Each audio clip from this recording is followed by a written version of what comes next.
Hello everybody and welcome to the new episode. We are in one of my favorite spots here in the New Guernica. This is the Clam. And today we're going to dive in the history of Stockholm Syndrome. How are you? Not bad, man. How are you? Finally. All good, finally. Thanks for being here. A year and we are here. But with all this was thinking before, you know, we prepare everything for stay here in this particular moment, you know, in our life. Thank you for being here, for open your heart and share your history. So we want to know, do you remember when you decided to become a DJ? Yes, I vividly remember because I hated dance music. Like as a kid in the 90s, I was not a fan of electronic music. I was a little skater metalhead. I liked punk, I liked heavy metal, I liked hip hop. And the dance music at that time I was exposed to was like very surface level commercial stuff, like hard house and trance, like the Tidy Boys, stuff like this. Global Underground, Sasha Digweed, Tony DeVito. It just didn't resonate with me. I didn't understand it.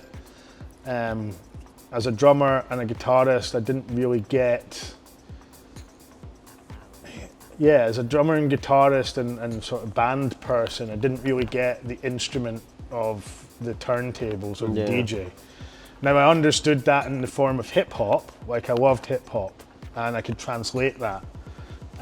So I did initially get my turntables to do hip hop scratching. And then eventually my friends were like, okay, this is techno. These two records are the same. Until you can keep these in time, don't ever play as a fucking tape again. Oh my God. Yeah, I mean, looking back, those early days would have been torture for anyone that was around me. Like, trying to scratch and not being able to beat match. But then what happened from there was my friends that had been into the sort of surface level dance music while we were at school, as we were leaving school, they started to discover the deeper layers. So they discovered like Detroit techno. They discovered people like Warren Garney, Jeff Mills, Dave Clark. I remember, 17, they were like, dude, you've got to see this black guy from Detroit, Claude Young. Like, he's literally playing techno, but in the form of a hip hop turntablist. You've got to, so like, they smuggled me into the club. It was packed, you know, this would have been like 98, 99 or something. And here's this massive black guy from Detroit just going for it, like scratching with his elbows, like, but like banging techno. And then like Jeff Mills' Liquid Room CD came out. So again, that was given to me. It was like, check this out. Like, you know, you say you don't understand dance music, but look at how this artist, he takes the records to make something new. And when you look at it, he's like mixing, you know, 1 minute, 30 seconds, 20 seconds, 2 minutes, chopping around. He's like, and it was like this epiphany of like, so proper underground techno and dance music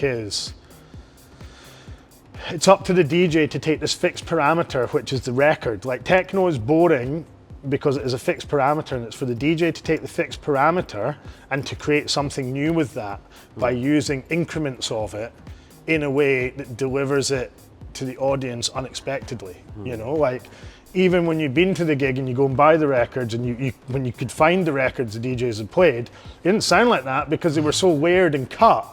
That it's it did this in the club. It's like, that's this record as well.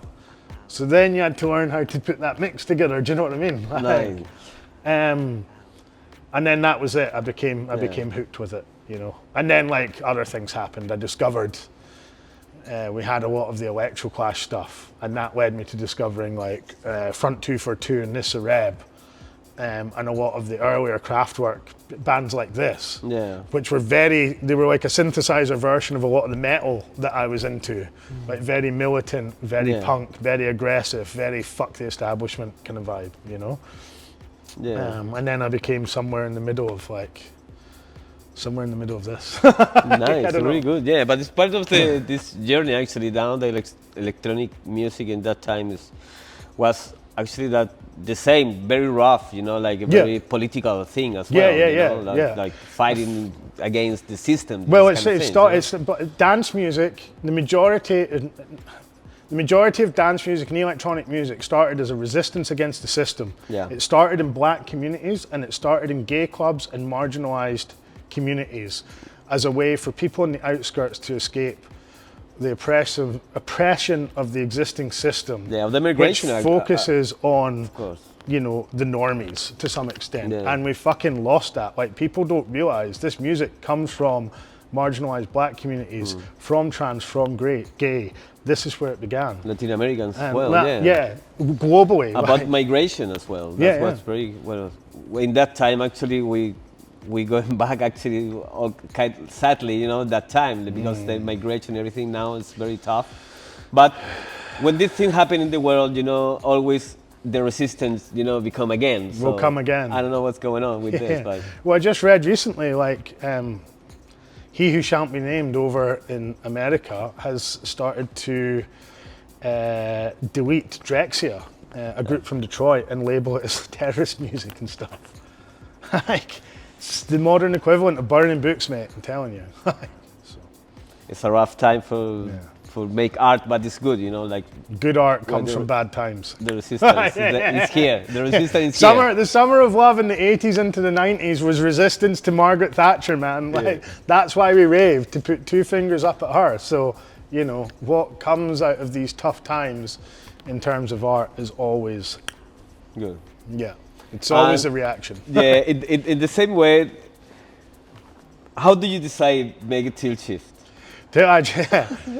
I've always run events, like, you know, I've always done my own thing, whether school days with bands. When I moved to Edinburgh, we handed out demos. We got told by the, you know, go here, try this, da. So we just set up our own thing. Do you know what I mean? Yeah. We did our own parties in small pubs. We did our own raves. That then led to getting a few gigs, and off those gigs led me to like running a weekly night. Then that led me to being able to do a monthly night with touring internationals. When I moved here, I actually moved here to have a bit of a break from it. Got bored, started another brand, 2 brands before Tilt Shift. But then they kind of fizzled out, some of the crew kind of left. And 2017 Tilt Shift was born, and it was born in the kind of standard formula of like, we're going to do parties in different venues in the city, we're going to tour some internationals. So from 2017 up until the pandemic, we would do a lot of Boney, a lot of Revolver, Section 8, Dr. Morse. We toured a whole load of people like Curses, Marvin and Guy, Tronic Youth, Hacker, stuff like this.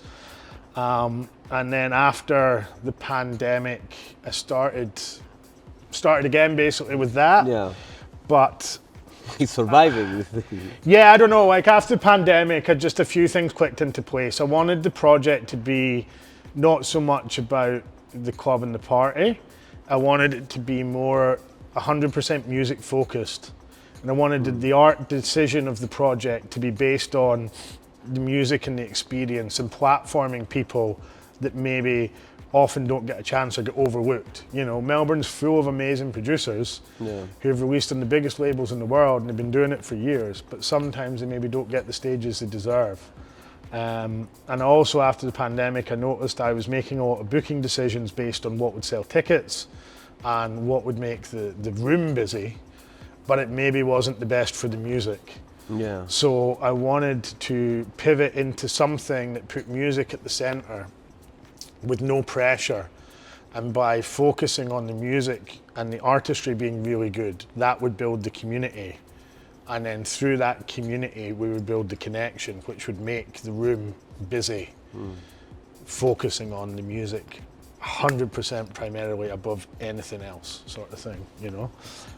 So yeah, I approached these guys, and we've been in the little attic every Tuesday with 5 different artists every week for 2 years. 2 years is a lot of work, you know. And 520 in the archive. So if you want to see all of them, you can visit you have the website as well as the YouTube channel. So there's a YouTube channel, but you just go to the website, tiltshiftmelbourne.com, and that'll give you links to YouTube, to SoundCloud, merch store, upcoming events, and what else there? It gives you your Instagram. Yeah, the website's at the hub, tiltshiftmelbourne.com. You know everybody. You can put that up. Yeah. As I do that. What do you think about the Melbourne scene? The music I think it's scene great. in I love it. Melbourne. I'm joking. No. Look, Melbourne has a really vibrant scene. It's great. Don't get me wrong, but I do have frustrations with it. I think sometimes the choices that are made aren't often musically based. I think sometimes it focuses more on like who you know rather than what you know. I mean, there's always an element of that in everything, but it'd be good to see, like, the diversity in the scene is brilliant, but at the same time, I personally feel there's a lot of good artists that sometimes get sidelined, maybe because they're not in the right circle, or they're maybe not going to sell enough tickets or stuff like that. But musically and technically, as an artist, they're like brilliant, you know? So I think it should be, I would love to see a little bit more balance brought into the scene, where it's like, you know, newer DJs with some of older established DJs. I mean, it's very hard because I don't think it's a symptom of the Melbourne scene. I think it is a symptom of society as a whole. We've entered this social media, ultra hype, look at me phase, which has changed everything. And everyone's on it. You know, it's a talking point everywhere. Like, so the scene, I love it to bits, and there's great opportunity out there. But it'd be sometimes nice to take a step back and look at it subjectively and say, okay, wait a minute, right? How could we do this differently? You know, maybe we could help nurture the young team by starting open decks nights on a quieter night of the week. And giving them that experience and allowing them time to grow as an artist before we put them on stage. And then if we've got some big crazy party with 2,000 people, rather than it being a list of like everybody doing back to back and they've only been DJing 2 to 3 years, maybe we could have some of that, but you could incorporate some of the older crew, the people that have been time served, you know, that have released on some of the world's biggest labels, and have a balance of it all, you know what I mean? So is it for the audience, they get the best listening experience. Because sometimes I feel that the audience maybe suffers a bit because of this, you know. But that's my opinion, you know, I don't know if I'm right or wrong. Yeah, but this is part of the, you know, the scene's great, it's very vibrant, and like, you know, there are opportunities there. But sometimes looking at it through other lenses, when you take a step back, it's like, well, wait a minute, man. Like, why are there like 19 DJs doing back to back? Do you know what I mean? 50% of them have only been DJing a year. Like, what's that? What's that? Do you know what I mean? Cool. Does that maybe sells a lot of tickets, but is that the best musical experience for people in the room? I don't know. Like, I'm older. Maybe that is what appeals to young kids now. Don't know. We will see. I don't know. We didn't go out. We didn't go to the parties and see everything what's going on. Wow. All right. Thank you very much for this interview, for being here in this wonderful clam. So this is, I don't know. I don't know what to say. I'm not going to say nothing. So just. It's not the final, but for now, you're moving on to some different stuff. I'm focusing on some different stuff. We've got a little project that will appear around Christmas that we'll speak about later. But yeah, this is the last one for a wee while, I think. No, thanks so much, buddy. Yeah, man, thank you. Thanks for being part of it. Thanks for all the people to see and comment and share all these kind of things, for support all these projects. And see you in the next time. See you on the 7th at our birthday. Hey! See you there. Yeah.